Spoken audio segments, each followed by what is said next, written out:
जी नमस्कार दोस्तों, आप देख रहे हैं मनी भोजपुरी न्यूज और मनी भोजपुरी न्यूज में आप सभी का स्वागत है। दोस्तों, आप सभी को बता दूं कि कल अयोध्या में एक अवार्ड शो हो रहा था।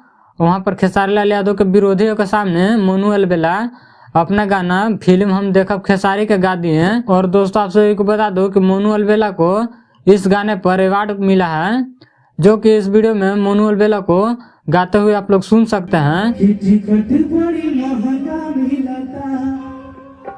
कि सुन के दिमागवा हिलता कि जाइब हम बतिया तारी के फिल्म हम देखब खेसारी के। और यह वीडियो सोशल मीडिया पर काफी तेजी से वायरल हो रहा है। दोस्तों, आप सभी को बता दो कि इस वीडियो को मोनू अलबेला अपने इंस्टाग्राम आईडी से शेयर किए हैं, तो जाकर वहां से आप लोग देख सकते हैं, जो कि काफी कमाल का वीडियो है।